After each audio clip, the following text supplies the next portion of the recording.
Eric Swalwell is a Democratic congressman who's running for president, and he's so delusional on the issue of RussiaGate that even MSNBC is like, whoa, bro, you go too far. Watch. On all this Russia stuff. And one of the questions I think that comes out of that is whether you were out too far before we got the Mueller report evidence on the issue of collusion. As I think viewers know, Mueller used a legal term and did not find a chargeable Russia-Trump conspiracy. You talk about collusion, and you've also, and I'm going to play this for you, talk about it pretty directly as if there was a personal link, a personal activity by Donald Trump established. Take a look. All of the arrows continue to point to a personal, political, and financial relationship that Donald Trump had with the Russians. Do you believe the president right now has been an agent of the Russians? Yes. Still not hearing the evidence that he's an agent of Russia. Yeah, I think it's pretty clear. It's almost hiding in plain sight. Do you believe that the Trump campaign colluded with the Russians in the 2016 campaign? Yes. Do you believe the president himself colluded with the Russians? Yes. There was certainly evidence of collusion, not evidence that met the beyond a reasonable doubt standard, but this president in no way is cleared. Do you accept the findings in the Mueller report that do not support some of those claims?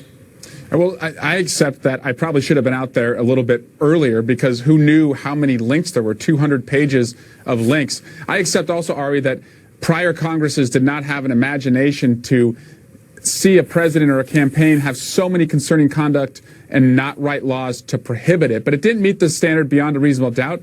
But here's what we know. The Russians helped Donald Trump. Sure, but to be clear, so you're no longer maintaining that he is effectively a, quote, Russian asset? No, I think he acts on Russia's behalf, and I challenge him to show me otherwise. Oh. Eric, no matter what evidence we present you, you're going to restate your position. Because you believe this like it's a cult, like it's a fundamentalist religion. You want me to prove he's not a Russian asset? Here, easiest thing in the world. He sent warships to the Black Sea right by Russia's border. There's been a NATO buildup backed by the Trump administration on the Russian border, a giant escalation.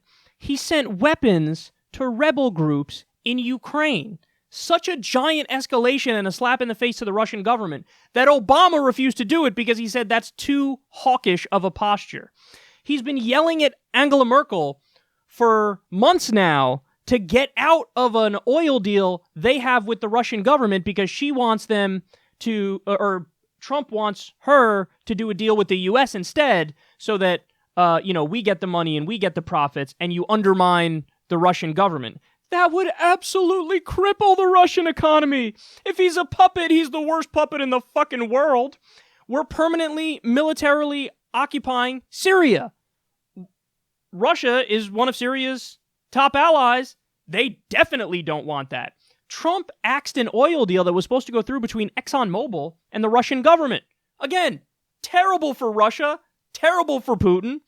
So the reality is, dipshit, no matter what information we give you, you're just going to say, that doesn't mean anything. Or sometimes what they do is, and this drives me crazier than anything, they spin the evidence that debunks their theory and pretend like it bolsters their theory. Are you kidding me? I mean, what a joke, man. So no matter what, they're going to say it. It doesn't matter how much you disprove it. They're going to say it no matter what. It doesn't matter that the conclusion of the Mueller report, even though there's an argument he did obstruction, I'm sure he did, the conclusion of the Mueller report was no evidence of collusion. They still don't accept it. They don't accept it at all. Now, then the question comes, hey, why is he doing this? What's the point? Why are you doing this, Eric Swalwell? The answer is very simple. When you want to stand out among the pack of, the endless parade of Congress people, you want to stand out. What's the best way to do that? Well, the best way to do that is stick to policy, fight for the American people, be direct, be straightforward, be loud, be aggressive, don't bend your principles, be crystal clear about how you're going to help the American people, and everybody will notice. Why do you think, like Ro Khanna and AOC and Ilhan Omar, they've become very popular, very quickly, too. They have way more followers on Twitter than even official Democratic leadership does, because they're fighting for the right things. But that's hard. That requires work. That requires fighting. That also requires knowing politics and policy specifically and what'll help people. So Eric Swalwell can't do that. He doesn't agree with those things. So what do? You try to find a shortcut to success. A shortcut to success to posture to make a name for yourself. So how did he posture to make a name for himself? I'm going to be the one who's all in on RussiaGate. I'm going to be the one who's all in so I can resist without actually resisting. I'm resisting, hey, I hate Trump. I'm against this administration. I'm a strong leader on the other side. But he never actually says anything substantive when it comes to policy. It's just, you're a big Kremlin asset, and I'm against you, and I'm against that. Well, congratulations, Eric. It's sheer politics, sheer posturing. He's an empty suit. He's a joke. And even now, after his theory's been debunked and he's been exposed as the fraud he is, can't let it go. Now it's part of his political identity. He's got nowhere left to go. So he's got to try to salvage his name by pretending like he was right all along, and he obviously was not.